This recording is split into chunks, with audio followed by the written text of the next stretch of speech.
June 1967. This morning the Jordanians had opened fire on Tel Aviv, the BBC reporter said. Now they were shelling Jerusalem. He was standing on a street, in Jerusalem presumably. She hadn't really been paying attention, the noise of artillery fire in the background, too far away to be any danger to him. Yet his faux battle dress attire and style of reportage, excited, yet solemn, hinted at unlikely heroics on his part. Benjamin Cole was a member of the Israeli parliament now. He had fought in the Jewish brigade at the end of the war, and then joined the Stern Gang, in Palestine, to fight for a homeland. He had been such an upstanding kind of boy that it had been odd to think of him becoming a terrorist. They had met up for a drink during the war, but it was an awkward encounter. The romantic impulses of her girlhood had long since faded, whereas his relative indifference to her, as a member of the female sex, had turned on its head. She had barely finished her weak gin and lemon when he suggested they go somewhere. She was indignant. "Do I look like a woman of such easy virtue?" she asked Millie afterwards. "Well, why not?" Millie shrugged. "We could be killed by a bomb tomorrow. Carpe diem and all that." "That seems to be everyone's excuse for bad behavior," Ursula grumbled. "If people believed in eternal damnation, they might not be seizing the day quite so much." She had had a bad day at the office. One of the filing clerks had received the news that her boyfriend's ship had gone down, and she had had hysterics, and an important piece of paper had been lost in the sea of buff which caused more anguish, if of a different order, so she had not seized the day with Benjamin Cole, despite him pressing his suit urgently on her. "I've always sensed something between us, haven't you?" he said. "Too late, I'm afraid," she said, gathering up her bag and coat. "Catch me next time round." She thought about Dr. Kellett and his theories of reincarnation, and wondered what she would like to come back as. A tree, she thought. A fine big tree, dancing in the breeze. The BBC turned its attention to Downing Street. Someone or other had resigned. She had heard tittle-tattle in the office, but couldn't be bothered to listen. She was eating her supper, a Welsh rarebit, off a tray on her knee. She usually ate like this in the evening. It seemed ridiculous to lay the table, and put out vegetable dishes and table mats, and all the other paraphernalia of dining for just one person. And then what? Eat in silence, or hunched over a book. There were people who saw TV dinners as the beginning of the end of civilization. Did her robust defense of them indicate that perhaps she was of the same mind? They obviously didn't live on their own. And really the beginning of the end of civilization had happened a long time ago. Sarajevo perhaps, Stalingrad at the latest. There were some who would say the end started at the beginning, in the garden. And what was so wrong with watching television anyway? One couldn't go out to the theater or the cinema, or the pub for that matter, every night. And when one lived alone, one's only conversation inside the home was with a cat, which tended to be a one-sided affair. Dogs were different, but she hadn't had a dog since Lucky. He had died in the summer of '49, of old age, the vet said. Ursula had always thought of him as a young dog. They buried him at Fox Corner, and Pamela bought a rose, a deep red, and planted it for his headstone. The garden at Fox Corner was a veritable graveyard for dogs. Wherever you went there would be a rose bush with a dog beneath, although only Pamela could remember who was where. And what was the alternative to television anyway? She wasn't letting the argument die, even though it was with herself. A jigsaw puzzle. Really? There was reading, of course, but one didn't always want to come in from a trying day at work, full of messages and memos and agendas, and then tire one's eyes out with even more words. The wireless records, all good of course, but still solipsistic in some way. Yes, she was protesting too much. At least with television one didn't have to think. Not such a bad thing. Her supper was later than usual because she had been attending her own retirement due, not unlike attending one's own funeral, except one could walk away afterwards. It had been a modest affair, no more than drinks at a local pub, but pleasant, and she was relieved it had finished early, where others might feel badly done by. She didn't officially retire until Friday, but she thought it would be easier on the staff to get the whole thing over and done with on a weekday. They might resent giving up their Friday evening. Beforehand in the office, they had presented her with a carriage clock engraved to Ursula Todd, in gratitude for her many years of loyal service. Ye gods, she thought, what a tedious epitaph. It was a traditional kind of gift, and she didn't have the heart to say that she already had one, and a much better one at that. But they also gave her a pair of good tickets for the proms, for a performance of Beethoven's choral, which was thoughtful. She suspected the hand of Jacqueline Roberts, her secretary. You've helped to pave the way for women in senior positions in the civil service, Jacqueline said quietly to her, handing her a Dubonnet, her preferred drink these days. Not that senior, unfortunately, she thought. Not in charge. That was still for the Maurices of this world.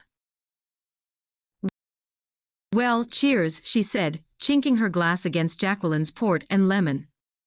She didn't drink a great deal, the occasional Dubonnet, a nice bottle of Burgundy at the weekend. Not like Izzy, still inhabiting the house in Melbury Road, wandering through its many rooms like a dipsomaniac Miss Havisham.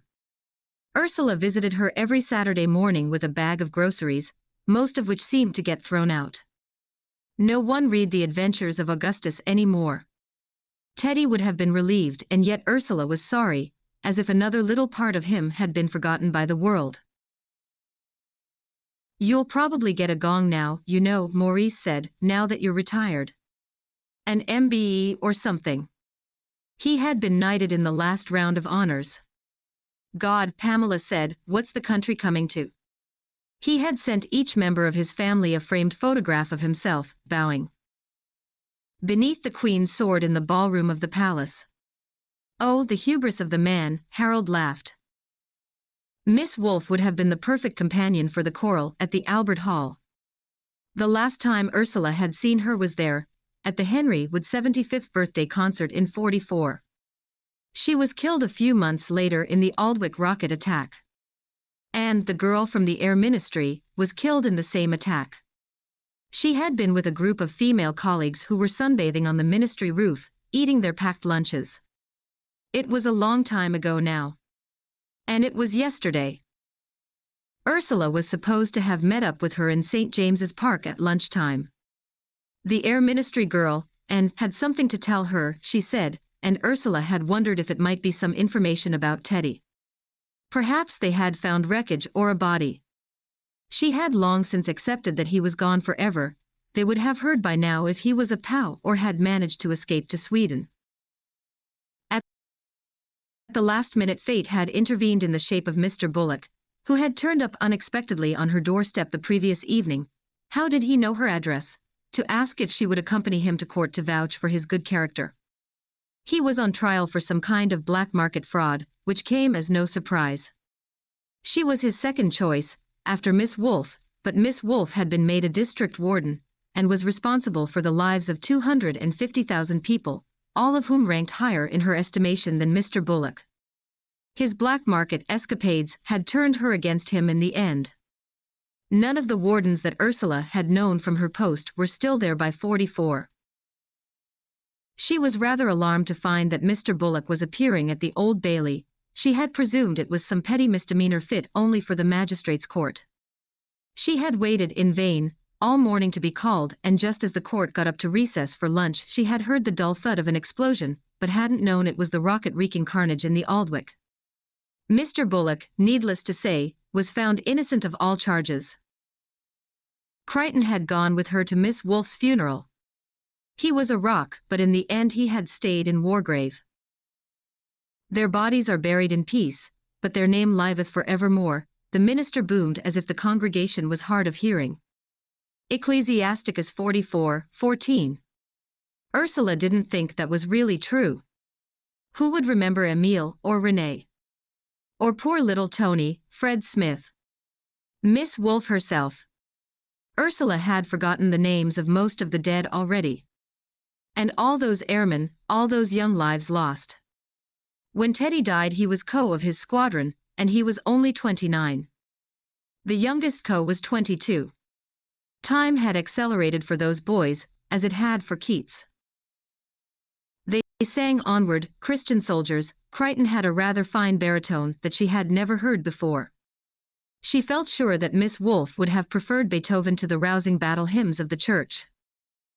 Miss Wolfe had hoped that Beethoven might heal the post-war world, but the howitzers pointed at Jerusalem seemed like the final defeat of her optimism.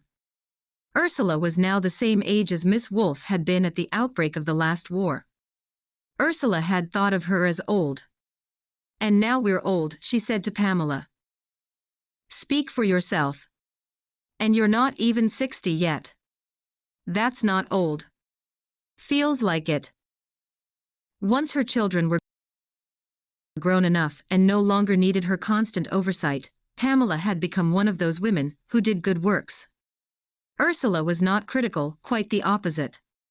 She became a JP and eventually a chief magistrate, was active on charity boards, and last year had won a place on the local council as an independent. And there was the house to keep up, although she had a woman who does, and the enormous garden. In 1948, when the NHS was born, Harold had taken over Dr. Fellows' old practice. The village had grown around them, more and more houses. The meadow gone, the copse too, many of the fields from Ettringham Hall's home farm had been sold off to a developer. The hall itself was empty and rather neglected. There was talk of a hotel. The little railway station had been given the death sentence by Beeching, and had closed 2 months ago, despite an heroic campaign to keep it going, spearheaded by Pamela. "But it is still lovely around here," she said. "A 5-minute walk and you're in open countryside. And the wood hasn't been touched yet." Sarah. She would take Sarah to the proms with her.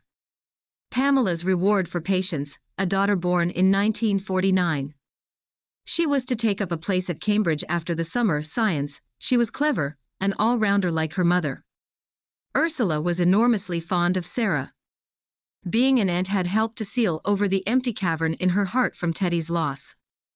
She thought often these days, if only she had had a child of her own.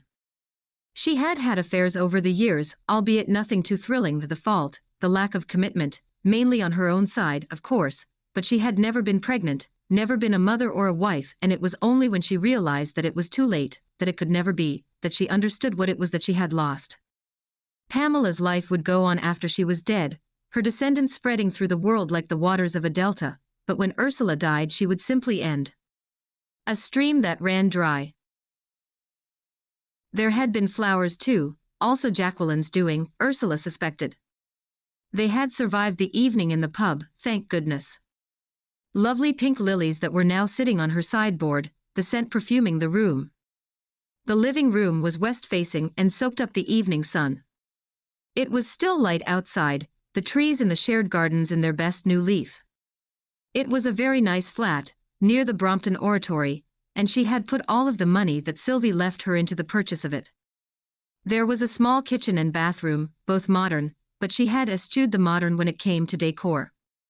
After the war she had bought simple, tasteful antique furniture when no one wanted that kind of thing.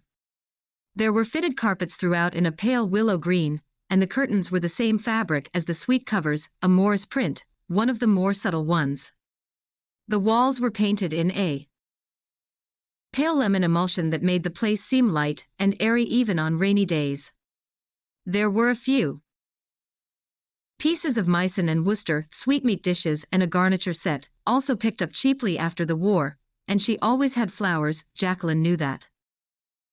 The only crude note was sounded by a pair of Staffordshire foxes, garish orange creatures, each of which had a dead rabbit drooping in its jaws. She had picked them up in Portobello Road for next to nothing years ago. They had made her think of Fox Corner. "I love coming here," Sarah said. "You have such nice things and it's always so clean and tidy, nothing like home."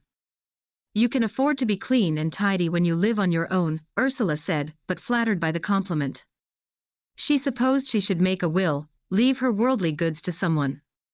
She would like Sarah to have the flat, but the memory of the debacle over Fox Corner when Sylvie died made her hesitate. Should one show such outright favoritism? Possibly not. She must divide her estate between all 7 of her nieces and nephews, even the ones she didn't like or never saw. Jimmy, of course, had never married or had children. He lived in California now. He's a homosexual, you do know that, don't you? Pamela said. He's always had those proclivities. It was information, not censure, but there was still a mild prurience in her words and the faintest trace of smugness, as if she were better able to cope with liberal views. Ursula wondered if she knew about Gerald and his proclivities. Jimmy's just Jimmy, she said. The previous week, she had come back from lunch and found a copy of the Times sitting on her desk. It had been neatly folded so that only the obituaries were on show. Crichton's had a photograph of him in uniform, taken before she knew him. She had forgotten how handsome he was. It was quite a big piece, mentioned Jutland of course. She learned that his wife Moira had predeceased him, that he was a grandfather several times over and a keen golfer. He had always hated golf, she wondered when his conversion had taken place. And who on earth had left the Times on her desk? Who all these years later would have thought to tell her? She had no idea and supposed she never would now. There was a time during their affair, when he had been in the habit of leaving notes on her desk, rather smutty little billets that appeared as if by magic. Perhaps the same invisible hand had delivered the Times, all these years later. The man from the Admiralty is dead, she said to Pamela. Of course, everyone dies eventually. Well, now there's a truism, Pamela laughed. No, I mean, everybody one has ever known, including oneself, will be dead one day. Still a truism. Amor fati, Ursula said. Nietzsche wrote about it all the time. I didn't understand, I thought it was amor fati. Do you remember I used to see a psychiatrist? Dr. Kellett. He was a philosopher at heart. Love of fate. It means acceptance. Whatever happens to you, embrace it, the good and the bad equally. Death is just one more thing to be embraced, I suppose. Sounds like Buddhism. Did I tell you that Chris is going to India, to some kind of monastery, a retreat, he calls it. He's found it hard to settle to anything since Oxford. He's a hippie, apparently. Ursula thought Pamela was very indulgent with her third son. She found Christopher rather creepy. She tried to think of another, more generous word but failed. He was one of those people who stared at you with a meaningful smile on their face, as if he was somehow intellectually and spiritually superior, when the fact was he was simply socially inept. The scent of the lilies, lovely when they had first gone in water, was beginning to make her feel slightly sick. The room was stuffy. She should open a window. She stood up in order to carry her plate through to the kitchen, and was immediately struck by a blinding pain in her right temple. She had to sit down again and wait for it to pass. She had been getting these pains for weeks now. An acute pain and then a thick, buzzy head. Or sometimes just a straightforward horrible pounding ache. She thought it might be high blood pressure, but after a battery of tests, the hospital's verdict was neuralgia, probably. She was given strong painkillers and told that she was bound to feel better once she had retired. You'll have time to relax, take it easy, the doctor said in the special tone of voice reserved for the elderly. The pain passed and she stood up, gingerly. What would she do with her time? She wondered about moving to the country, a little cottage, partaking in village life, perhaps somewhere in the vicinity of Pamela. She imagined St. Mary Mead, or Miss Reed's Fairacre. Perhaps she could write a novel. It would certainly fill in the time. And a dog, time to get another dog.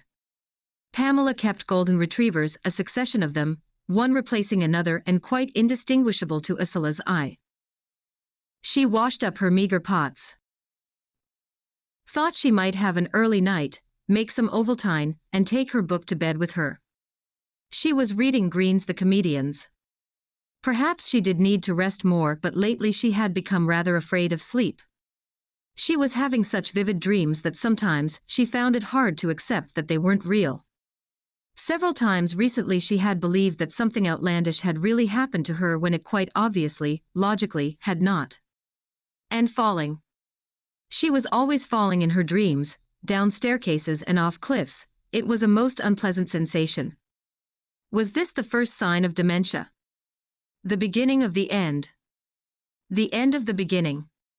From her bedroom window she could see a fat moon rising. Keats's Queen Moon, she thought. Tender is the night. The pain in her head came back. She ran a glass of water from the tap and swallowed a couple of painkillers.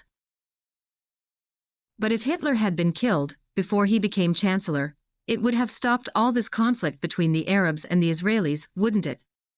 The Six-Day War, as they had called it, had ended, the Israelis decisively victorious. I do understand why the Jews wanted to create an independent state, and defend it vigorously, Ursula continued, and I always felt sympathy for the Zionist cause, even before the war, but on the other hand, I can also understand why the Arab states are so aggrieved. But if Hitler had been unable to implement the Holocaust? Because he was dead. Yes, because he was dead. Then support for a Jewish homeland would have been weak at best. History is all about what-ifs, Nigel said. Pamela's firstborn, her favorite nephew, was a history tutor at Brasenose, Hugh's old college. She was treating him to lunch in Fortnum's. It is nice to have an intelligent conversation with someone, she said. I've been on holiday in the south of France with my friend Millie Shawcross. Have you met her? No? Not that she's called that anymore. She's been through several husbands, each one wealthier than the last. Millie, the war bride, had hot-footed it back from America just as soon as she could. Her new family were cowpokes, she reported. She had gone back to treading the boards and had several disastrous relationships before she struck gold in the form of the scion of an oil family in tax exile. She lives in Monaco. It's incredibly small. I had no idea. She's really quite stupid these days. I'm wittering, aren't I? Not at all. Shall I pour you some water? People who live on their own do tend to witter. We live without restraint, verbal at any rate. Nigel smiled. He wore serious spectacles and had Harold's lovely smile. When he took his spectacles off to clean them on his napkin he looked very young. You look so young, Ursula said. You are young, of course. Am I sounding like a dotty old aunt? God, no, he said. You're just about the smartest person I know. She buttered a bread roll, feeling rather chuffed at this compliment. I heard someone say once that hindsight was a wonderful thing, that without it there would be no history. They're probably right. But think how different things would be, Ursula persisted. The Iron Curtain would probably not have fallen, and Russia wouldn't have been able to gobble up Eastern Europe. Gobble? Well, it was just pure greed. And the Americans might not have recovered from the Depression so quickly without a war economy, and consequently not exerted so much influence on the post-war world. An awful lot of people would still be alive. Well, yes, obviously. And the whole cultural face of Europe would be different because of the Jews. And think of all those displaced people, shuffling from one country to another. And Britain would still have an empire, or at least we wouldn't have lost it so precipitately. I'm not saying being an imperial power is a good thing, of course. And we wouldn't have bankrupted ourselves, and had such an awful time recovering, financially and psychologically. And no common market, which won't let us in any way. Think how strong Europe would be. But perhaps Göring or Himmler would have stepped in. And everything would have happened in just the same way. Perhaps. But the Nazis were a marginal party almost up until they took power. They were all fanatical psychopaths, but none of them had Hitler's charisma. Oh, I know, Ursula said. He was extraordinarily charismatic. People talk about charisma as if it were a good thing, but really it's a kind of glamour, in the old sense of the word, casting a spell, you know. I think it was the eyes, he had the most compelling eyes. If you looked in them you felt you were putting yourself in danger of believing you met him? Nigel asked, astonished. Well, Ursula said. Not exactly. Would you like dessert, dear? July and hot as Hades as she walked back from Fortnum's, along Piccadilly. Even the colors seemed hot. Everything was bright these days, bright young things. There were girls in her office whose skirts were like pelmets. Young people these days had so much enthusiasm for themselves, as if they had invented the future. This was the generation the war had been fought for, and now they bandied the word peace around glibly as though it were an advertising slogan. They had not experienced a war, and that's a good thing, she heard Sylvie say, no matter how unsatisfactory they turn out. They had been handed, in Churchill's phrase, the title deeds of freedom. What they did with them was their affair now, she supposed. What an old fuddy-duddy she sounded, she had become the person she always thought she would never be. She thought she might walk through the parks and cross the road into Green Park. She always walked in the parks on Sundays, but now she was retired, every day was a Sunday, she supposed. She walked on past the palace and entered Hyde Park, bought an ice cream from a kiosk next to the Serpentine, and decided she might hire a deck chair. She was awfully tired, lunch seemed to have taken it out of her. She must have dozed off all that food. The boats were out on the water, people peddling, laughing and joking. Oh drat, she thought, she could feel a headache coming and she didn't have any painkillers in her bag. Perhaps she could hail a cab on Carriage Drive, she would never be able to walk home in this heat, not in pain. But then the pain grew less rather than more severe, which was not the usual progression of her headaches. She closed her eyes again, the sun was still hot and bright. She felt wonderfully indolent. It was odd to sleep surrounded by people. It should have made her feel vulnerable, but instead there was a kind of comfort. What was Tennessee Williams's line, the kindness of strangers? Millie's swan song on the stage, the last gasp of the dying swan, was to play Blanche Dubois in a 1955 production in Bath. She allowed the hum and buzz of the park to lullaby her. Life wasn't about becoming, was it? It was about being. Dr. Kellett would have approved this thought. And everything was ephemeral, yet everything was eternal, she thought sleepily. A dog barked somewhere. A child cried. The child was hers, she could feel the delicate weight of the child in her arms. It was a lovely feeling. She was dreaming. She was in a meadow, flax and larkspur, buttercups, corn poppies, red campion and oxeye daisies, and unseasonable snowdrops. The oddities of the dream world, she thought, and caught the sound of Sylvie's little carriage clock chiming midnight. Someone was singing, a child, a reedy little voice keeping the tune. I had a little nut tree, and nothing would it bear. Muskatnuss, she thought, the German for nutmeg. She had been trying to remember that word for ages, and now suddenly here it was. Now she was in a garden. She could hear the delicate chink of cups on saucers, the creak and clatter of a lawnmower, and could smell the peppery sweet perfume of pinks. A man lifted her up and tossed her in the air, and sugar cubes scattered across a lawn. There was another world, but it was this one. She allowed herself a little chuckle, even though her opinion was that people who laughed to themselves in public were likely to be mad.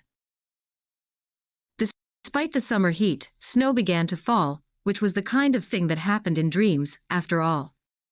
The snow began to cover her face, it was lovely and cool in this weather. And then she was falling into the darkness, black and deep, but here was the snow again, white and welcoming, the light like a sharp sword piercing through the heavy curtains, and she was being lifted up, cradled in soft arms. I shall call her Ursula, Sylvie said. What do you think? I like it, Hugh said. His face loomed into vision. His trim mustache and sideburns, his kind green eyes. Welcome, little bear, he said. The end of the beginning. Welcome, little bear. Her father. She had his eyes. Hugh had paced, as was tradition, along the voicey runner in the upper hallway, barred from the inner sanctum itself. He was unsure of the details of the doings behind the door, only too grateful that he was not expected to be familiar with the mechanics of childbirth. Sylvie's screams suggested torture if not outright butchery. Women were extraordinarily brave, Hugh thought. He smoked a series of cigarettes to stave off any unmanly squeamishness. Dr. Fellows's dispassionate bass notes afforded some comfort to him, counterpoint unfortunately by a kind of hysterical Celtic babble from the scullery maid. Where was Mrs. Glover? A cook could sometimes be a great help at times like these. The cook in his childhood Hampstead home had been unflappable in a crisis. A considerable commotion could be heard at one point, indicating great victory, or great defeat in the battle taking place on the other side of the bedroom door. Hugh refrained from entering unless invited, which he wasn't. Eventually, Dr. Fellows flung open the door of the birth chamber and announced, "You have a bonny, bouncing baby girl. She nearly died," he added as an afterthought. Thank goodness, Hugh thought, that he had managed to get back to Fox Corner before the snow closed the roads. He had dragged his sister back with him on the Channel crossing, a cat after a long night on the tiles. He was sporting a rather painful bite mark on his hand, and was left wondering from where his sister had acquired her strain of savagery. Not from Nanny Mills and the Hampstead nursery.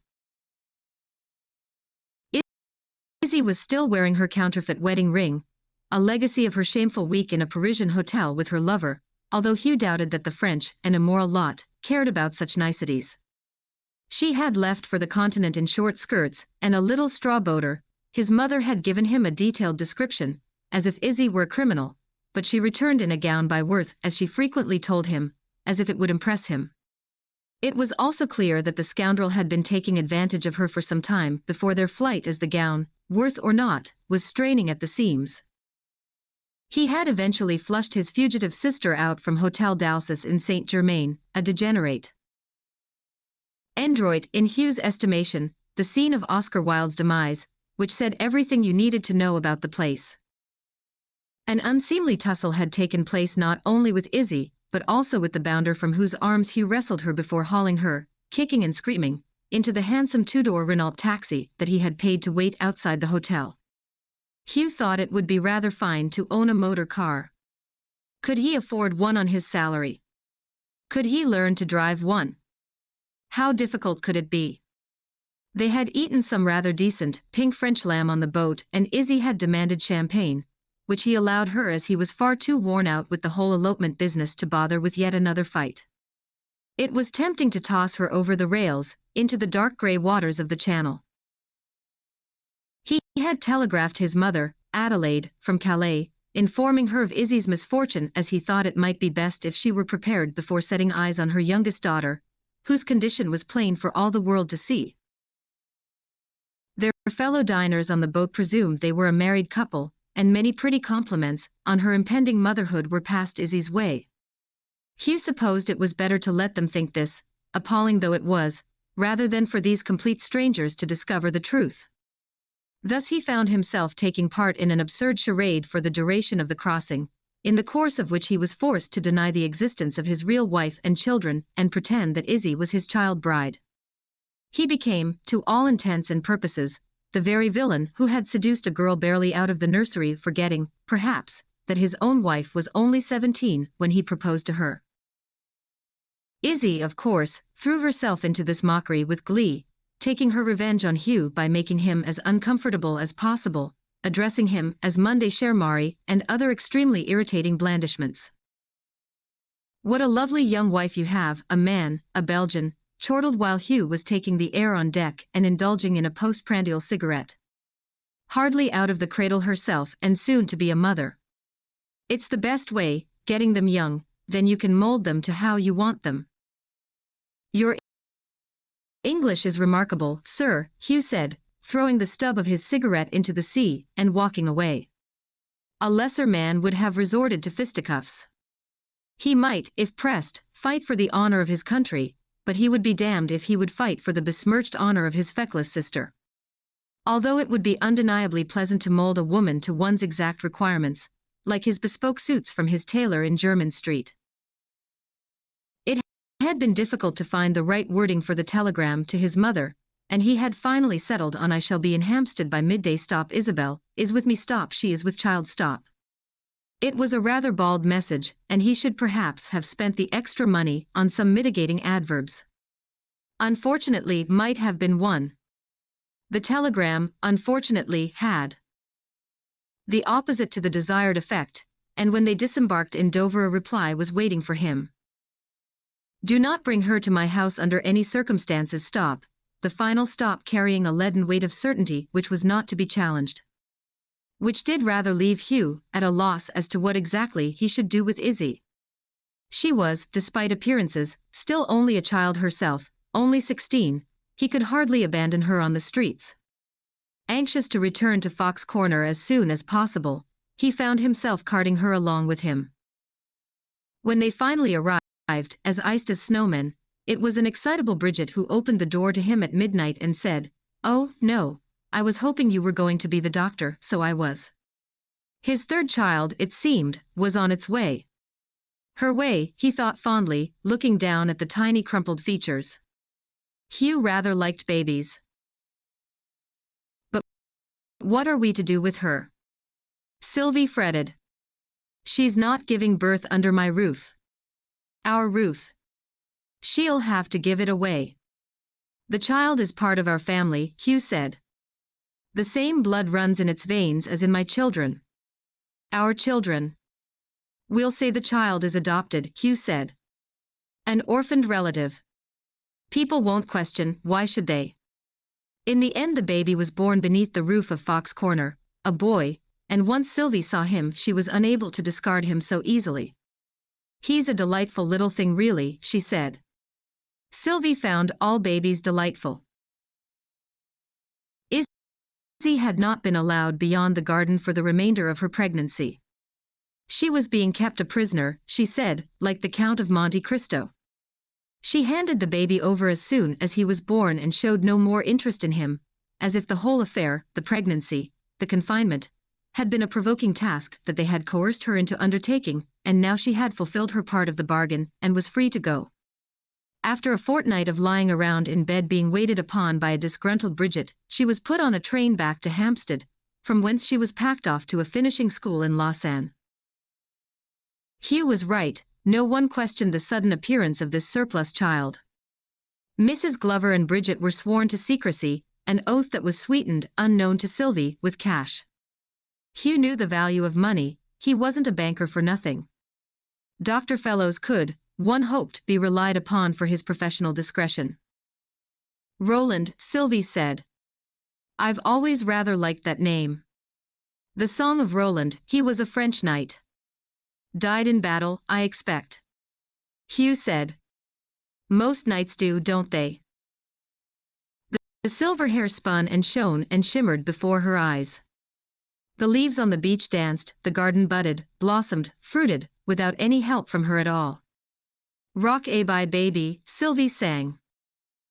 "Down will fall baby, cradle and all." Ursula was not put off by this threat and continued on her small but dauntless journey, alongside her companion, Roland. He was a sweet-natured child and it took some time for Sylvie to notice that he was not quite all there, as she put it to Hugh one evening when he returned from a difficult day at the bank. He knew there was no point in sharing these fiscal problems with Sylvie, yet sometimes he liked to imagine coming home from work to a wife who was fascinated by ledgers and balance sheets, the rising price of tea, the unsteady market in wool. A wife molded to requirements instead of the beautiful, clever and somewhat contrary one he was wedded to. He had secluded himself in the growlery, sitting at his desk with a large malt whiskey and a small cigar, hoping to be left in peace. To no avail, Sylvie swept in and sat opposite him, like a customer in the bank looking for a loan, and said, "I think Izzy's child may be a simpleton." Up until now he had always been Roland, now, apparently defective, he was Izzy's once more. Hugh dismissed her opinion, but there was no denying that as time went on Roland didn't progress the way the others did. He was slow to learn and didn't seem to possess a child's natural curiosity about the world. You could sit him on a hearth rug with a rag book, or a set of wooden bricks, and he would still be there half an hour later gazing contentedly at the fire, well guarded against children, or Queenie the cat sitting next to him, attending to her toilette, less well guarded and much prone to malevolence. Roland could be set to any simple task, and spent much of his time willingly fetching and carrying for the girls. Bridget, even Mrs. Glover, was not above sending him on simple errands, a bag of sugar from the pantry, a wooden spoon from the jar. It seemed unlikely that he would be going to Hugh's old school, or entering Hugh's old college, and Hugh grew fonder of the boy for that somehow. "Perhaps we should get him a dog," he suggested. "A dog always brings the best out in a boy."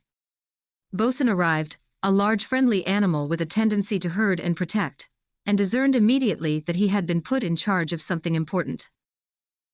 At least the boy was placid, Hugh thought, unlike his drat mother, or his own two eldest children who fought incessantly with each other. Ursula, of course, was different to all of them. She was watchful, as if she were trying to drink in the whole world through those little green eyes that were both his and hers. She was rather unnerving. Mr. Winton's easel was set up to face the sea. He was quite pleased with what he had so far, the blues and greens and whites and murky browns of the Cornish seaside. Several passers-by paused in their journeys across the sands to observe the painting in progress. He hoped in vain for compliments. A little fleet of white-sailed yachts schemed the horizon, a race of some kind, Mr. Winton presumed. He smudged some Chinese white on his own painted horizon, and stood back to admire the results. Mr. Winton saw yachts, others might have seen blobs of white paint. They would contrast rather well, he thought, with some figures on the seashore. The two little girls so intent on building a sandcastle would be perfect. He bit the tip of his brush as he gazed at his canvas. How to do it best, he wondered. The sandcastle was Ursula's suggestion. They should build, she said to Pamela, the best sandcastle ever. She had conjured up such a vivid image of this sandy citadel, moats and turrets and battlements, that Pamela could almost see the medieval ladies in their wimples waving to the knights as they clattered away on their horses over the drawbridge. A piece of driftwood was to be sought out for this purpose. They had set about this task with undivided energy, although they were still at the heavy engineering stage, digging a double moat that would eventually, when the tide turned, fill with seawater to protect those wimpled ladies from violent siege, by someone like Maurice, inevitably.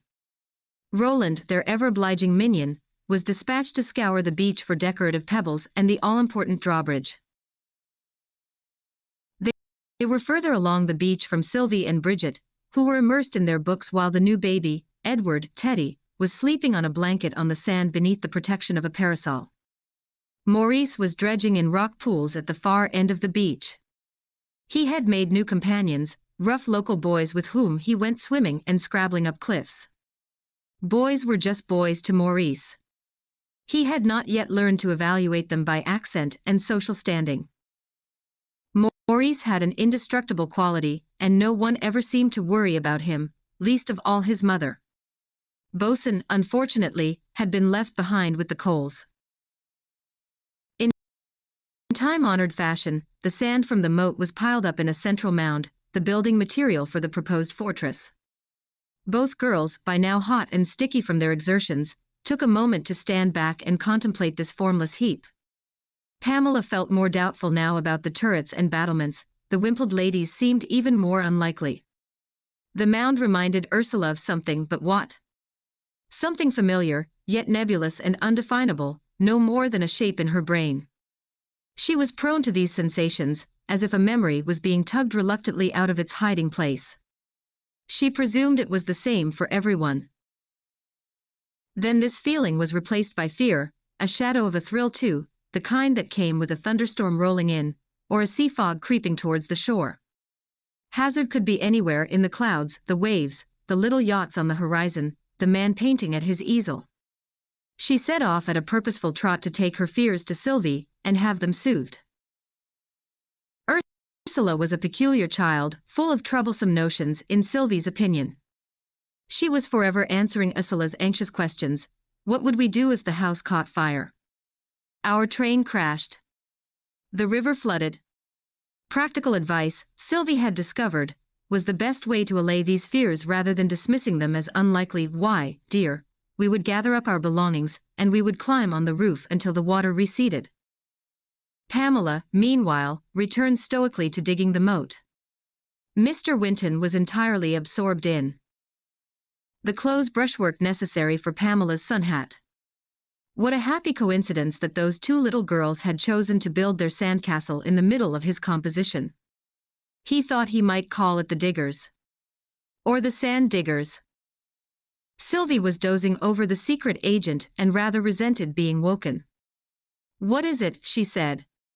She glanced along the beach and saw Pamela digging industriously. Distant yelling and wild whooping suggested Maurice.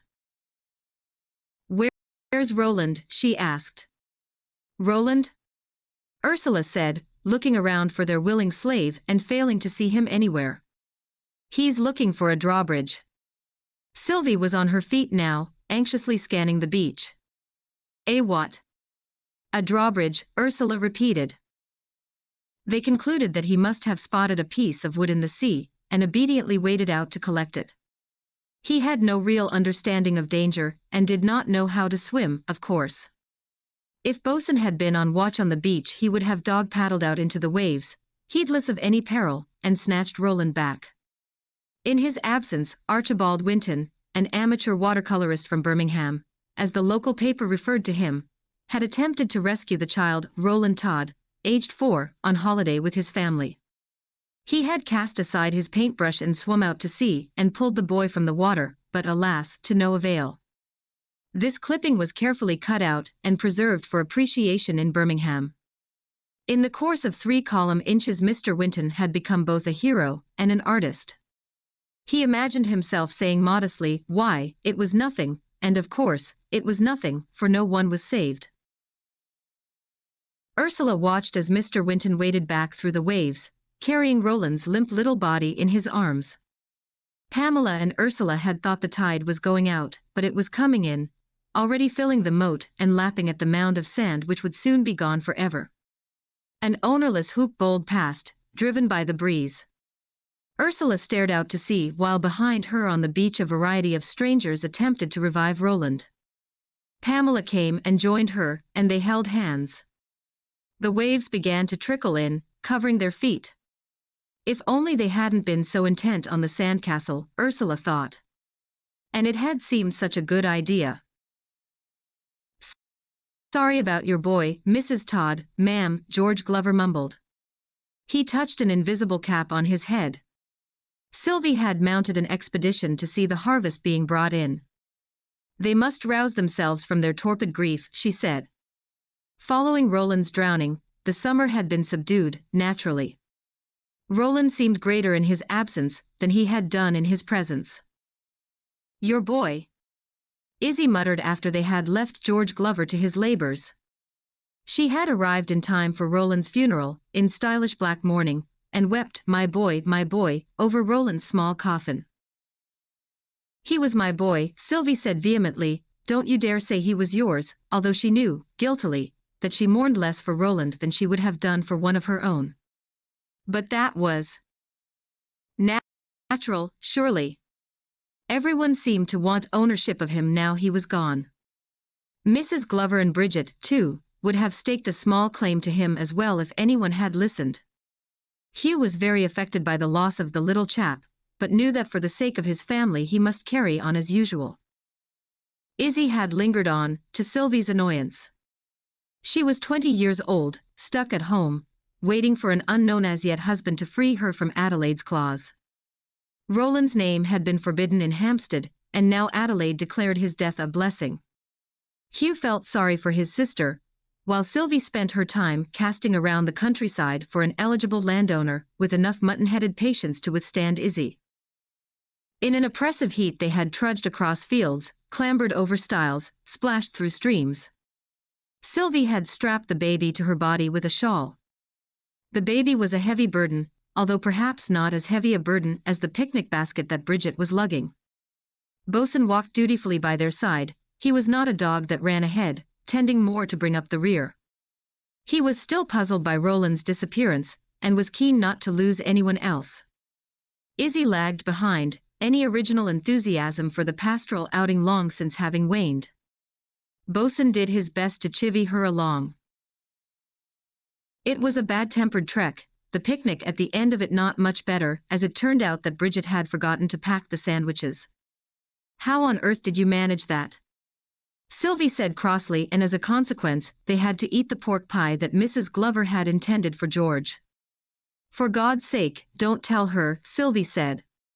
Pamela had scratched herself on a bramble bush, Ursula had tumbled into a nettle patch. Even the usually happy Teddy was overheated and fretful. George brought 2 tiny baby rabbits for them to look at and said, "Would you like to take them home with you?" And Sylvie snapped, "No thank you, George. They will either die or multiply, neither of which would be a happy outcome." Pamela was distraught and had to be promised a kitten. To Pamela's surprise, this promise was kept and a kitten duly acquired from the Hall farm. A week later it took a fit and died. A full funeral was held. "I am cursed," Pamela declared, with uncharacteristic melodrama. "He's very handsome, that ploughman, isn't he?" Izzy said, and Sylvie said, "Don't. Not under any circumstances. Don't," and Izzy said, "I have no idea what you mean." The afternoon grew no cooler, and eventually they had no choice but to wend their way home in the same heat that they had journeyed therein. Pamela, already miserable from the rabbits, stepped on a thorn, Ursula was whacked in the face by a branch. Teddy cried, Izzy swore, Sylvie breathed fire, and Bridget said, if it weren't a mortal sin she would drown herself in the next stream. "Look at you," Hugh smiled in greeting when they staggered home. "All golden from the Sunday." "Oh, please," Sylvie said, pushing past him. "I'm going to lie down upstairs." "I think we'll have thunder tonight," Hugh said. And they did.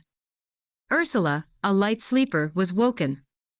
She slipped out of bed and pattered over to the attic window, standing on a chair so that she could see out. Thunder rolled like gunfire in the distance.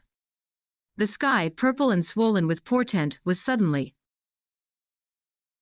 split open by a fork of lightning. A fox, skulking over some small prey on the lawn, was briefly illuminated, caught as though in a photographer's flash. Ursula forgot to count, and an explosive thunderclap, almost overhead, took her by surprise. This was how war sounded, she thought. Ursula cut straight to the chase. Bridget, chopping onions at the kitchen table, was already primed for tears. Ursula sat next to her and said, "I've been in the village." "Oh," Bridget said, not in the least interested in this information. "I was buying sweets," Ursula said. "In the sweet shop." "Really?" Bridget said. "Sweets in a sweet shop. Who would have thought it?" The shop sold many things other than sweets, but none of those other things were of any interest to the children at Fox Corner. Clarence was there. "Clarence?" Bridget said. She stopped the chopping at the mention of her beloved. "Buying sweets," Ursula said. "Mint humbugs," she added, for authenticity, and then, "You know Molly Lester?" "I do," Bridget said cautiously, "she works in the shop." Well, Clarence was kissing her. Bridget rose from her chair, knife still in hand. Kissing? Why would Clarence kiss Molly Lester? That's what Molly Lester said. She said, "Why are you kissing me, Clarence Dodds, when everyone knows you're engaged to be married to that maid that works at Fox Corner?" Bridget was used to melodramas and penny dreadfuls. She waited for the revelation that she knew must follow. Ursula supplied it. And Clarence said, "Oh, you mean Bridget. She's nothing to me. She's a very ugly girl. I am just stringing her along." Ursula, a precocious reader by now, had also read Bridget's novels and had learned the discourse of romance. The knife was dropped to the floor with a banshee shriek. Irish curses were thrown liberally. "The bugger," Bridget said. "A dastardly villain," Ursula agreed. The engagement ring, the little gypsy ring, a trinket, was returned by Bridget to Sylvie. Clarence's protestations of innocence went unheeded. "You might go up to London with Mrs. Glover," Sylvie said to Bridget. "For the armistice celebrations, you know." I believe there are late trains running. Mrs. Glover said she wouldn't go near the capital on account of the influenza, and Bridget said that she hoped very much that Clarence would go, preferably with Molly Lester, and that the pair of them would catch the Spanish flu and die. Molly Lester, who had never spoken so much as a word to Clarence beyond a guiltless "morning, sir. What can I get you?" attended a small street party in the village, but Clarence did indeed go up to London with a couple of pals and did indeed die. But at least no one was pushed down the stairs, Ursula said. Whatever do you mean? Sylvie said. I don't know, Ursula said. She really didn't. She was disturbed by herself. She dreamed of flying and falling all the time. Sometimes when she stood on a chair to look out of the bedroom window, she felt the urge to clamber out and throw herself down. She would not fall to the ground with a thud and a smash like an overripe apple. Instead, she was sure she would be caught. By what, though, she wondered? She refrained from testing this theory, unlike Pamela's poor little crinoline lady, who had been tossed from the very same bedroom window by a malignly bored Maurice one winter tea time. On hearing his approach along the passageway, loudly signaled by Indian war whoops, Ursula had hastily placed her own favorite, Queen Solange, the knitting doll, beneath her pillow, where she remained safe in her refuge while the unfortunate crinoline lady was defenestrated and smashed to pieces on the slates. I only wanted to see what would happen, Maurice whined to Sylvie afterwards. Well, now you know, she said. She was finding Pamela's hysterical reaction to this incident more than a little trying. We are in the middle of a war, she said to her. There are worse things happening than a broken ornament. Not for Pamela there weren't. If Ursula had allowed Maurice the little knitting doll, made of unbreakable wood, then the crinoline lady would have been saved. Bosun, soon to be dead of distemper, nosed his way into the room that night, and laid a weighty paw on Pamela's coverlet in sympathy before groaning into sleep on the rag rug between their beds. The next day, Sylvie, reproaching herself for her heartlessness towards her children, acquired another kitten from the Hall farm. Kittens were in continual abundance on the farm. There was a kind of kitten currency in the neighborhood. They were bartered for all kinds of emotional regret or fulfillment by parents, a doll lost, an exam passed. Despite Bosun's best attempts to keep a guardian eye on the kitten, they had only had it a week when Maurice stepped on it, during a vigorous game of soldiers with the Cole boys. Sylvie swiftly scooped up the little body and gave it to Bridget to take elsewhere, so that its death throes could take place off stage. It was an accident. Maurice screamed. I didn't know the stupid thing was there. Sylvie slapped him on the face, and he started crying. It was horrible to see him so upset. It really was an accident, and Ursula tried to comfort him, which only made him furious, and Pamela, of course, had moved beyond all notion of civilization, and was trying to rip Maurice's hair from his head. The Cole boys had long since scarpered back to their own house, where emotional calm was the general order of the day. Sometimes it was harder to change the past than it was the future. Headaches, Sylvie said. I'm a psychiatrist, Dr. Kellett said to Sylvie. Not a neurologist. And dreams and nightmares, Sylvie tempted. There was something comforting about being in this room, Ursula thought. The oak paneling, the roaring fire, the thick carpet figured in red and blue, the leather chairs, even the outlandish tea urn, all felt familiar.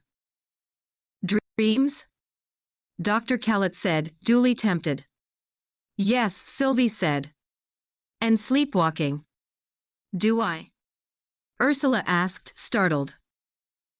And she has a kind of déjà vu all the time, Sylvie said, pronouncing the words with some distaste. Really? Dr. Kellett said, reaching for an elaborate meerschaum pipe and knocking the ashes out onto the fender. It was the Turk's Head bowl, as familiar somehow as an old pet. Oh, Ursula said. I've been here before. You see. Sylvie said, triumphant. Dr. Kellett said thoughtfully. He turned to Ursula and addressed her directly. Have you heard of reincarnation? Oh yes, absolutely, Ursula said enthusiastically. I'm sure she hasn't, Sylvie said. Is it Catholic doctrine? What is that? She asked, distracted by the outlandish tea urn. It's a samovar from Russia, Dr. Kellett said, although I'm not Russian, far from it, I'm from Maidstone, I visited St. Petersburg before the revolution. To Ursula he said, would you like to draw me something, and pushed a pencil and paper towards her. Would you like some tea? He asked Sylvie, who was still glaring at the samovar. She declined, mistrustful of any brew that didn't come out of a china teapot. Ursula finished her drawing and handed it over for appraisal. What is it? Sylvie said, peering over Ursula's shoulder. Some kind of ring or circlet. A crown. No, Dr. Kellett said, it's a snake with its tail in its mouth.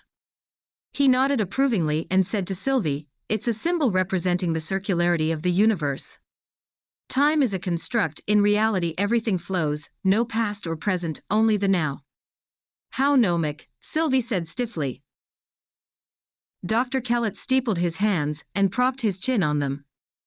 You know, he said to Ursula, I think we shall get on very well. Would you like a biscuit? There was one thing that puzzled her. The photograph of Guy, lost at Arras in his cricketing whites, was missing from the side table. Without meaning to, it was a question that raised so many other questions. She said to Dr. Kellett, where is the photograph of Guy? And Dr. Kellett said, who is Guy? It seemed even the instability of time was not to be relied upon. It's just an Austin, Izzy said. An open road tourer, for doors though, but nowhere near as costly as a Bentley. Goodness, it's positively a vehicle for hoi polloi compared to your indulgence, Hugh. On tick, no doubt, Hugh said. Not at all, paid up in full, in cash. I have a publisher, I have money, Hugh. You don't need to worry about me anymore. While everyone was admiring the cherry-bright vehicle, Millie said, I have to go, I have a dancing exhibition tonight. Thank you very much for a lovely tea, Mrs. Todd. Come on, I'll walk you back, Ursula said. On the return home, she avoided the well-worn shortcut at the bottom of the garden and came the long way round, dodging Izzy speeding off in her car.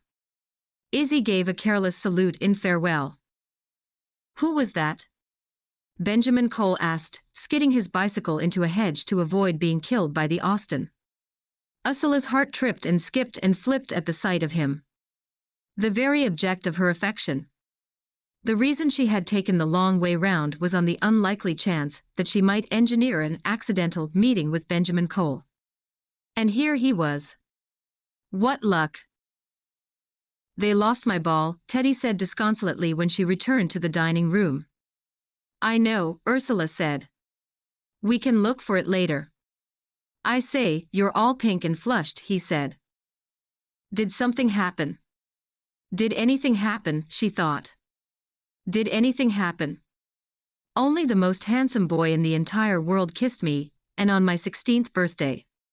He had walked her back, pushing his bicycle, and at some point their hands had brushed, they had blushed, it was poetry, and he said, you know I do like you, Ursula, and then right there, at her front gate, where anyone could see, he had propped his bicycle against the wall and pulled her towards him. And then the kiss. Sweet and lingering and much nicer than she had expected, although it did leave her feeling, well, yes. Flushed. Benjamin too, and they stood apart from each other, slightly shocked. Gosh, he said. I've never kissed a girl before, I had no idea it could be so exciting. He shook his head like a dog as if astonished by his own lack of vocabulary. This, Ursula thought, would remain the best moment of her life, no matter what else happened to her. They would have kissed more, she supposed, but at that moment the rag and bone cart appeared round the corner of the lane, and the rag and bone man's almost incomprehensible siren moan of Inranbuan intruded on their budding romance. No, nothing happened, she said to Teddy. I was saying goodbye to Izzy. You missed seeing her car. You would have liked it. Teddy shrugged and pushed the adventures of Augustus off the table and onto the floor. What a load of rot it is, he said. Ursula picked up a half-drunk glass of champagne, the rim of which was adorned with red lipstick, and poured half of it into a jelly glass that she handed to Teddy. Cheers, she said. They chinked their glasses and drained them to the dregs.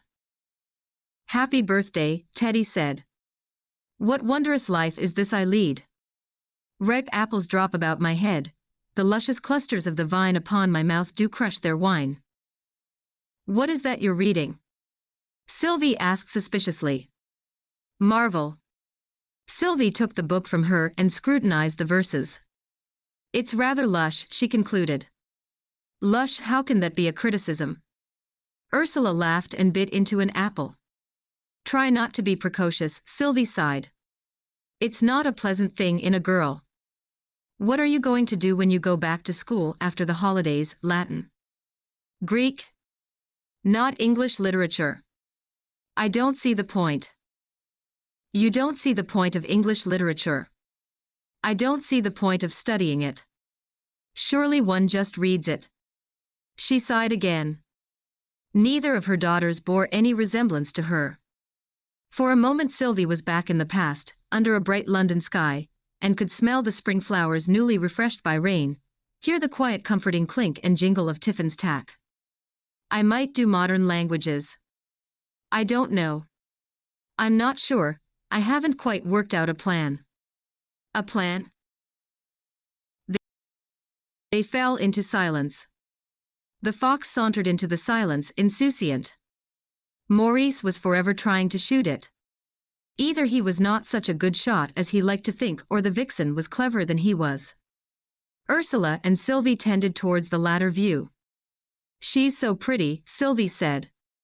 "And she has such a magnificent brush." The fox sat down, a dog waiting for its dinner, her eyes never leaving Sylvie. "I haven't got anything," Sylvie said, upturning her empty hands to prove this fact. Ursula bowled her apple core, gently underarm, so as not to alarm the creature, and the vixen trotted off after it, picking it up awkwardly in her mouth, and then turning tail and disappearing. "Eats anything," Sylvie said. "Like Jimmy." Maurice appeared, giving them both a start. He was carrying his nupity cocked over his arm and said eagerly, "Was that damn fox?" "Language, Maurice," Sylvie reprimanded. He was home after graduation, waiting to start his training in the law, and irritatingly bored. He could work at the Hall Farm, Sylvie suggested, they were always looking for seasonal workers. "Like a peasant in the field," Maurice said. "Is that why you've given me an expensive education?" "Why have we given him an expensive education?" Hugh said. "Teach me to shoot, then," Ursula said, jumping up and brushing off her skirt. "Come on, I can use Daddy's old wildfowl." Maurice shrugged and said, "May as well, but girls can't shoot, it's a well-known fact." "Girls are absolutely useless," Ursula agreed. "They can't do anything." "Are you being sarcastic?" "Me? Pretty good for a novice," Maurice said reluctantly. They were shooting bottles off a wall, near the copse, Ursula hitting her target many more times than Maurice. "You're sure you haven't done this before?" "What can I say?" she said. "I pick things up quickly." Maurice suddenly swung the barrel of his gun away from the wall, and towards the edge of the copse, and before Ursula could even see what he was aiming at he had pulled the trigger, blasting something out of existence. "Got the damned little blighter at last," he said triumphantly. Ursula set off at a run, but long before she reached it she could see the pile of ruddy brown fur. The white tip of her beautiful brush gave a little flicker, but Sylvie's fox was no more. She found Sylvie on the terrace, leafing through a magazine. "Maurice shot the fox," she said. Sylvie rested her head back on the wicker lounger, and closed her eyes in resignation. "It was always going to happen," she said. She opened her eyes. They were glistening with tears. Ursula had never seen her mother cry. "I shall disinherit him one day," Sylvie said, the idea of cold revenge already drying her tears. Pamela appeared on the terrace and raised a questioning eyebrow at Ursula, who said, "Maurice shot the fox." "I hope you shot him," Pamela said. She meant it too. "I might go and meet Daddy off the train," Ursula said when Pamela had gone back inside. She wasn't really going to meet Hugh. Ever since her birthday, she had been seeing Benjamin Cole in secret. Ben, he was now to her. In the meadow, in the wood, in the lane. Anywhere out of doors, it seemed. Good job, the weather's been nice for your canoodling, Milly said, with much clown smirking and raising up and down of eyebrows.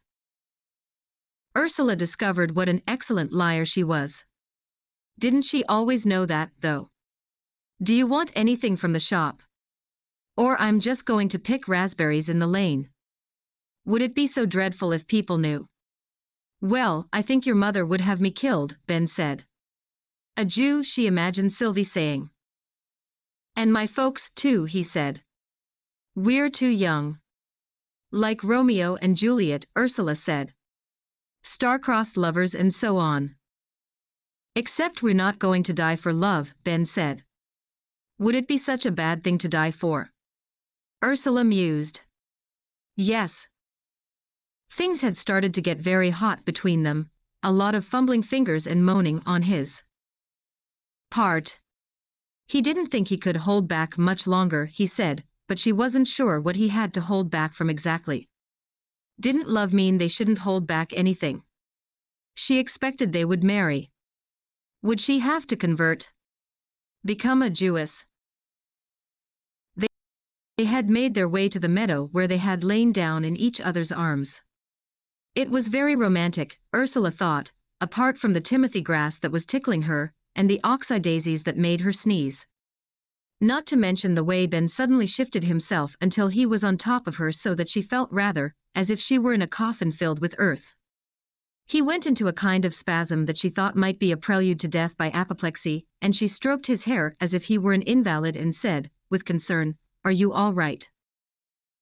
"Sorry," he said. "Didn't mean to do that." But what had he done? "I should be getting back," Ursula said. They stood up and picked off grass and flowers from each other's clothing before walking home. Ursula wondered if she had missed Hugh's train.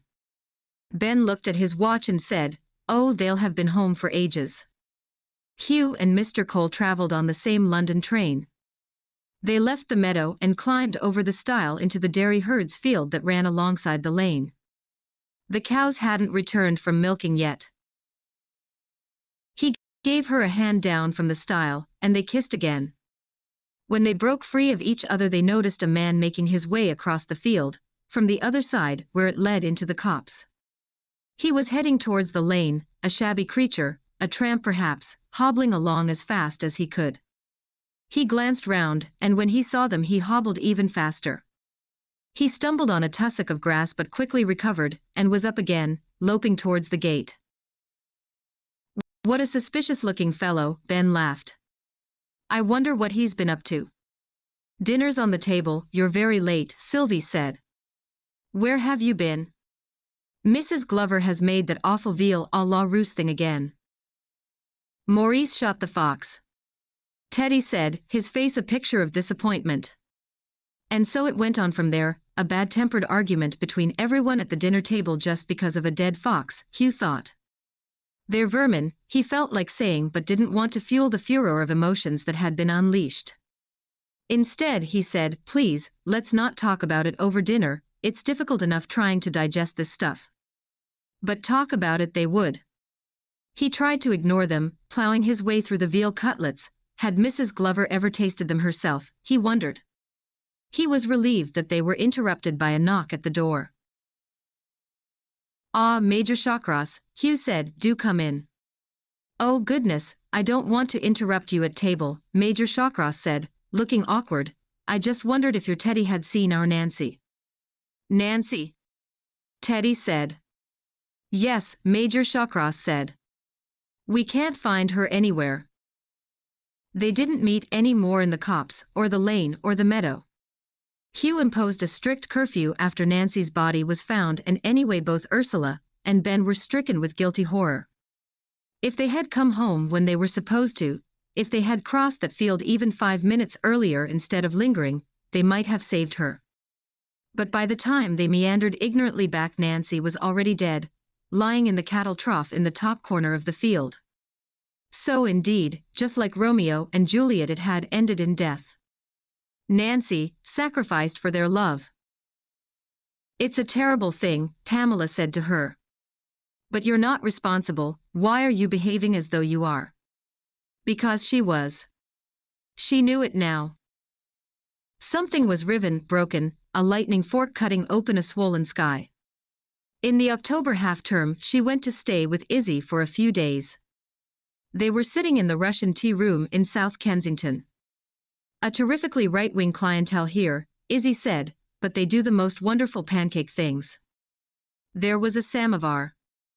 Was it the samovar that set her off, with its shades of Dr. Kellett? It would seem absurd if it was. They had finished their tea and Izzy said, "Just hang on a sec, I'm going to powder my nose. Ask for the bill, will you?" Ursula was waiting patiently for her to return when suddenly the terror descended, swift as a predatory hawk. An anticipatory dread of something unknown but enormously threatening. It was coming for her, here among the polite tinkle of teaspoon on saucer. She stood up, knocking over her chair. She felt dizzy, and there was a veil of fog in front of her face. Like bomb dust, she thought, yet she had never been bombed. She pushed through the veil, out of the Russian tea room onto Harrington Road. She started to run and kept on running, onto the Brompton Road and then, blindly, into Egerton Gardens. She had been here before. She had never been here before. There was always something just out of sight, just around a corner, something she could never chase down, something that was chasing her down. She was both the hunter and the hunted. Like the fox. She carried on and then tripped on something, falling straight onto her nose. The pain was extraordinary. Blood everywhere. She sat on the pavement and cried with the agony of it all. She hadn't realized there was anyone on the street, but then from behind her a man's voice said, "Oh my, how awful for you. Let me help you. You have blood all over your nice turquoise scarf. Is that the color or is it aquamarine? My name's Derek, Derek Oliphant." She knew that voice. She didn't know that voice. The past seemed to leak into the present, as if there were a fault somewhere. Or was it the future spilling into the past? Either way it was nightmarish, as if her inner dark landscape had become manifest. The inside become the outside. Time was out of joint, that was for certain. She staggered to her feet, but didn't dare to look round. Ignoring the awful pain, she ran on and on. She was in Belgravia before she finally flagged completely. Here too, she thought. She had been here before. She had never been here before. I give in, she thought. Whatever it is, it can have me. She sank to her knees on the hard pavement and curled up in a ball. A fox without a hole. She must have passed out because when she opened her eyes she was in a bed in a room painted white. There was a big window, and outside the window she could see a horsechestnut tree that had not yet shed its leaves.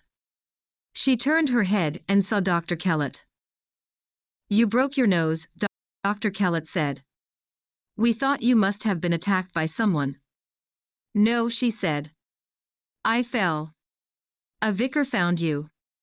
He took you in a taxi to St. George's Hospital. But what are you doing here?"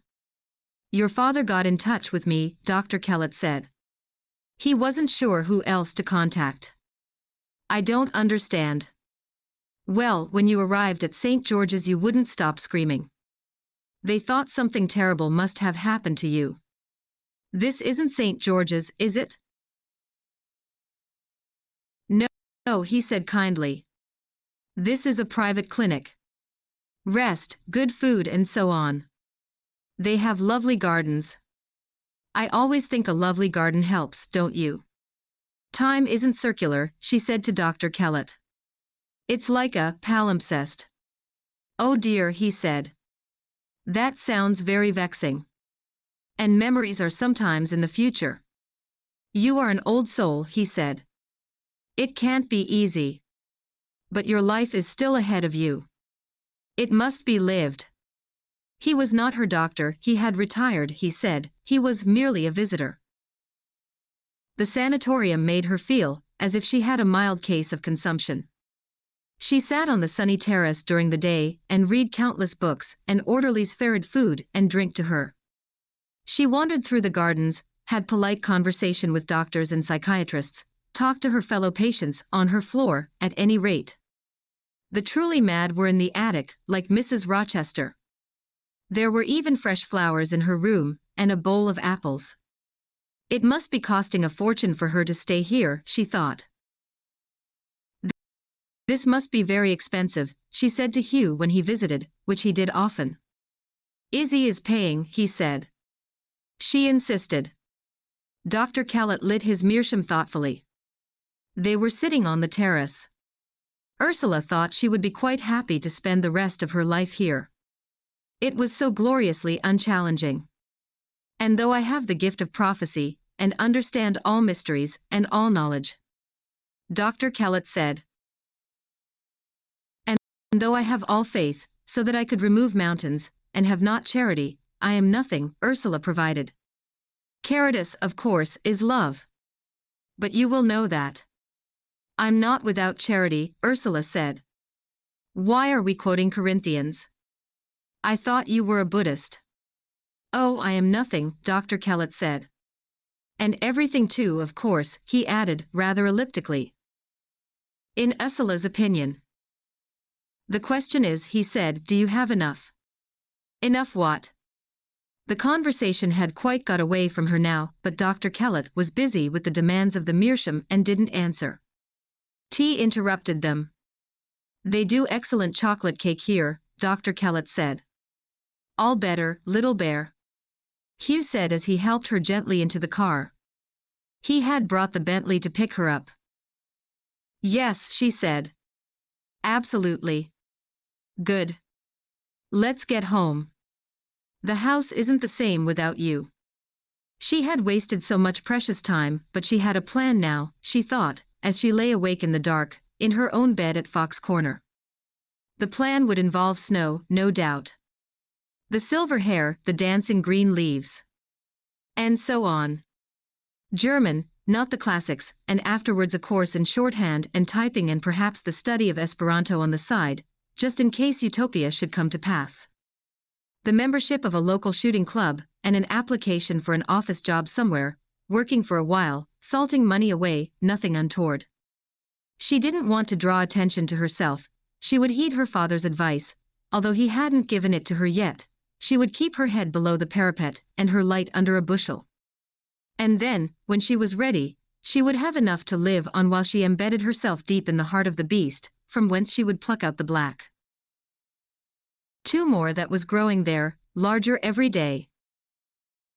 And then one day she would be walking down Amelenstrasse, and pause outside Photo Hoffmann and gaze at the Kodaks and Leicas and Voigtlanders in the windows, and she would open the shop door, and hear the little bell clanging to announce her arrival to the girl working behind the counter who will probably say Guten Tag, gnädiges Fräulein, or perhaps she will say Grüß Gott because this is 1930, when people can still address you with Grüß Gott and Tschüss instead of endless Heil Hitlers and absurd martial salutes. And Ursula will hold out her old box brownie and say, I don't seem to be able to spool the film on, and perky 17-year-old Eva Brunn will say, let me have a look for you. Her heart swelled with the high holiness of it all. Imminence was all around. She was both warrior and shining spear. She was a sword glinting in the depths of night, a lance of light piercing the darkness. There would be no mistakes this time. When everyone was asleep and the house was quiet, Ursula got out of bed and climbed on the chair at the open window of the little attic bedroom. It's time, she thought. A clock struck somewhere in sympathy. She thought of Teddy and Miss Wolfe, of Roland and little Angela, of Nancy and Sylvie. She thought of Dr. Kellett and Pinder. Become such as you are, having learned what that is. She knew what that was now. She was Ursula Beresford Todd, and she was a witness. She opened her arms to the black bat and they flew to each other, embracing in the air like long lost souls. This is love, Ursula thought. And the practice of it makes it perfect. Be ye men of valor. December 1930. Ursula knew all about Eva. She knew how much she liked fashion and makeup and gossip. She knew that she could skate and ski and loved to dance. And so Ursula lingered over the expensive frocks in Oberpollinger with her before visiting a cafe for coffee and cake, or an ice cream in the English Garten, where they would sit and watch the children on the carousel. She went to the skating rink with Eva and her sister Gretel. She was invited to dinner at the bronze table. "Your English friend is very nice," Frau Braun told Eva. She told them that she was improving her German before she settled down to teach at home. Eva sighed with boredom at the idea. Eva loved to be photographed, and Ursula took many, many photographs of her on her box brownie, and then they spent their evenings sticking them in albums and admiring the different poses that Eva had struck. "You should be in films," Ursula told Eva, and she was ridiculously flattered. Ursula had mugged up on celebrities, Hollywood and British as well as German, on the latest songs and dances. She was an older woman, interested in a fledgling. She took Eva under her wing, and Eva was bowled over by her new sophisticated friend. Ursula knew, too, of Eva's infatuation for her older man, whom she made sheep's eyes at, whom she trailed around after, sitting in restaurants and cafes, forgotten in a corner while he conducted endless conversations about politics. Eva started to take her along to these gatherings. Ursula was her best friend, after all. All Eva wanted was to be close to Hitler. And that was all Ursula wanted too. And Ursula knew about Berg and Bunker. And really she was doing this frivolous girl a great favor by inserting herself in her life. And so, just as they had got used to Eva hanging around, so they became accustomed to seeing her little English friend as well. Ursula was pleasant, she was a girl, she was nobody. She became so familiar that no one was surprised when she would turn up on her own and simper with admiration at the would-be great man. He took adoration casually. To have so little self-doubt, she thought, what a thing that must be. But, ye gods, it was boring. So much hot air rising above the tables in Café Heck or the Osteria Bavaria, like smoke from the ovens. It was difficult to believe from this perspective that Hitler was going to lay waste to the world in a few years' time. It was colder than usual for this time of year. Last night a light dusting of snow, like the icing sugar on Mrs. Glover's mince pies, had sifted over Munich. There was a big Christmas tree on the Marienplatz, and the lovely smell of pine needles and roasting chestnuts everywhere. The festive finery made Munich seem more fairy tale-like than England could ever hope to be. The frosty air was invigorating, and she walked towards the café with a wonderful purpose in her step, looking forward to a cup of chocolate, hot and thick with cream. Inside, the café was smoky and rather disagreeable after the sparklingly cold outdoors. The women were in furs, and Ursula rather wished that she could have brought Sylvie's mink with her. Her mother never wore it, and it was left permanently mothballed in her wardrobe these days. He was at a table at the far end of the room, surrounded by the usual disciples. They were an ugly lot, she thought, and laughed to herself. "Ah, unser Englisch Freundin," he said when he caught sight of her. "Guten Tag, gnädiges Fräulein." With the slightest flick of a finger he ousted a callow-looking acolyte from the chair opposite, and she sat down. He seemed irritable. "Es schneit," she said. "It's snowing." He glanced out of the window as if he hadn't noticed the weather. He was eating Palettskinken. They looked good, but when the waiter came bustling over she ordered Schwarzwälder Kirschtorte to eat with her hot chocolate. It was delicious. "Entschuldigung," she murmured, reaching down into her bag and delving for a handkerchief. Lace corners monogrammed with Ursula's initials, UBT, Ursula Beresford Todd, a birthday present from Pammy. She dabbed politely at the crumbs on her lips, and then bent down again to put the handkerchief back in her bag and retrieve the weighty object nesting there.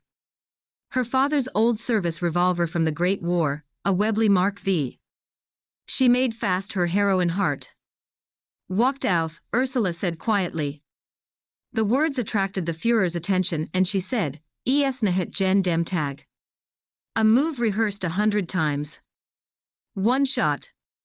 Swiftness was all, yet there was a moment, a bubble suspended in time, after she had drawn the gun and leveled it at his heart when everything seemed to stop. Führer, she said, breaking the spell. Für Sie. Around the table guns were jerked from holsters and pointed at her. One breath. One shot. Ursula pulled the trigger. Darkness fell. Snow. February 11, 1910. Rap, rap, rap. The knocking on Bridget's bedroom door wove itself into a dream that she was having. In the dream she was at home in County Kilkenny, and the pounding on the door was the ghost of her poor dead father, trying to get back to his family. Rap, rap, rap. She woke with tears in her eyes. Rap, rap, rap. There really was someone at the door. Bridget, Bridget. Mrs. Todd's urgent whisper on the other side of the door. Bridget crossed herself. No news in the dark of the night was ever good. Had Mr. Todd had an accident in Paris? Or Maurice or Pamela taken ill? She scrambled out of bed and into the freezing cold of the little attic room.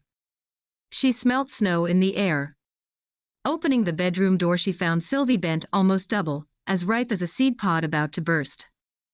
The baby's coming early, she said. Can you help me? Me? Bridget squeaked. Bridget was only 14, but she knew a lot about babies, not much of it good. She had watched her own mother die in childbirth, but she had never told this to Mrs. Todd. Now clearly wasn't the time to mention it. She helped Sylvie back down the stairs to her own room. There's no point in trying to get a message to Dr. Fellows, Sylvie said. He'll never get through this snow. Mary, Mother of God, Bridget yelped as Sylvie dropped on all fours, like an animal, and grunted. The baby's coming now, I'm afraid, Sylvie said. It's time. Bridget persuaded her back into bed and their long, lonely night's labor commenced. Oh ma'am, Bridget cried suddenly, she's all blue, so she is. A girl. The cords wrapped around her neck. Oh Jesus Christ and all the saints, she's been strangled, the poor wee thing, strangled by the cord. We must do something, Bridget. What can we do? Oh, Mrs. Todd, ma'am, she's gone. Dead before she had a chance to live. No, that cannot be, Sylvie said. She heaved herself into a sitting position on the battlefield of bloodied sheets, red and white, the baby still attached by its lifeline. While Bridget made mournful noises, Sylvie jerked open the drawer of her bedside table and rummaged furiously through its contents. Oh, Mrs. Todd, Bridget wailed, lie down, there's nothing to be done. I wish Mr. Todd was here, so I do. Shush, Sylvie said and held aloft her trophy, a pair of surgical scissors that gleamed in the lamplight. One must be prepared, she muttered. Hold the baby close to the lamp so I can see. Quickly, Bridget. There's no time to waste. Snip, snip. Practice makes perfect. The broad sunlit uplands. May 1945. They were at a table in the corner of a pub on Glasshouse Street. They'd been dropped in Piccadilly by the American Army sergeant who'd given them a lift when he saw them hitchhiking at the side of the road outside Dover. They had crushed themselves onto an American troop transport ship at Le Havre instead of waiting 2 days for a flight. It was possible that, technically, they were AWOL, but neither of them gave a damn. This was their third pub since Piccadilly, and they were both agreed that the two of them were very drunk, but had the capacity to get a good deal drunker yet. It was a Saturday night, and the place was packed. Being in uniform, they hadn't paid for a single drink all night. The relief, if not the euphoria, of victory was still in the air. Well, Vic said, raising his glass, here's to being back. Cheers, Teddy said. Here's to the future. He had been shot down in November 43, and taken to Stalag Luft 6 in the east. It hadn't been bad, in that it could have been worse, he could have been Russian, the Russians were treated like animals. But then at the beginning of February they were roused from their bunks with a familiar rouse. Rouse. in the middle of the night and made to set out on the march west, away from the advancing Russians. Another day or two and they would have been liberated. It seemed an especially cruel twist of fate. There followed weeks of marching on starvation rations, in the freezing cold, -20 degrees most of the time. Vic was a rather cocky little flight sergeant, the navigator of a Lancaster shot down over the Ruhr. War made strange bedfellows. They had kept each other going on the march. It was a comradeship that had almost certainly saved their lives, that and the very occasional Red Cross package. Teddy had been shot down near Berlin, only managing to escape from the cockpit at the last minute. He'd been trying to keep the plane level to give his crew a fighting chance to bail out. A captain didn't leave his ship until everyone on board had left. The same unspoken rule applied to a bomber. The Halifax had been on fire from end to end, and he had accepted that it was over for him. He had begun to feel lighter somehow, his heart swelling, and he suddenly knew that he would be all right, that death when it came would look after him. But death didn't come because his Aussie wireless operator crawled to the cockpit and clipped Teddy's parachute on his back and said, "Get out, you stupid bastard." He never saw him again, never saw any of his crew, didn't know if they were alive or dead. He jumped at the last minute, his parachute had barely opened when he hit the ground, and he was lucky to fracture only an ankle and a wrist. He was taken to a hospital and the local Gestapo came and arrested him on the ward with the immortal words, "For you the war is over," which was the greeting that nearly every airman had heard when he was taken prisoner. He had dutifully filled in his capture card and waited for a letter from home, but nothing came. He was left wondering for 2 years if the Red Cross had him on their list of prisoners, if anyone at home knew he was alive. They were on the road somewhere outside Hamburg when the war ended. Vic had taken great pleasure in saying to the guards, "Ach so, mein Freund, for Sie der Krieg ist zu Ende." "So Ted, did you get through to your girl?" Vic asked when Teddy came back from sweet-talking the landlady behind the bar into letting him use the pub phone. "I did," he laughed. "I'd been given up for dead, apparently. I don't think she believed it was me." Half an hour and another couple of drinks later, Vic said, "I up, Ted." By the smile on her face I would say that woman who just came through the door might belong to you. "Nancy," Teddy said quietly to himself. "I love you," Nancy mouthed silently to him across the din.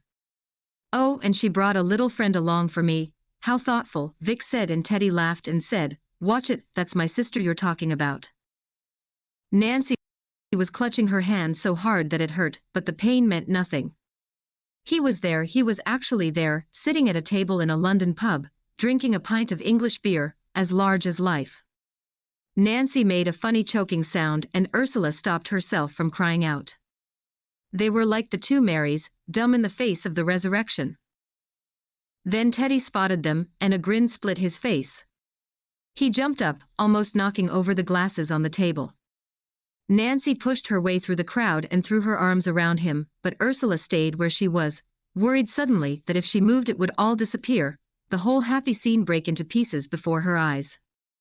But then she thought, no, this was real, this was true, and she laughed with uncomplicated joy as Teddy let go of Nancy long enough to stand to attention and give Ursula a smart salute. He shouted something to her across the pub, but his words were lost in the hubbub. She thought it was "thank you," but she might have been wrong. Snow. February 11, 1910. Mrs. Haddock sipped a glass of hot rum, in what she hoped was a ladylike way. It was her third, and she was beginning to glow from the inside out. She had been on her way to help deliver a baby when the snow had forced her to take refuge in the snug of the Blue Lion outside Chalfont St. Peter. It was not a place she would have ever considered entering, except out of necessity, but there was a roaring fire in the snug, and the company was proving surprisingly convivial. Horse brasses and copper jugs gleamed and twinkled. The public bar, where the drinks seemed to flow particularly freely, was an altogether rowdier place. A sing-song was currently in progress there and Mrs. Haddock was surprised to find her toe-tapping in accompaniment. You should see the snow, the landlord said, leaning across the great polished depth of the brass bar counter. We could all be stuck here for days. Days? You may as well have another tot of rum. You won't be going anywhere in a hurry tonight. So by Kate Atkinson, Recording by Roman Listen.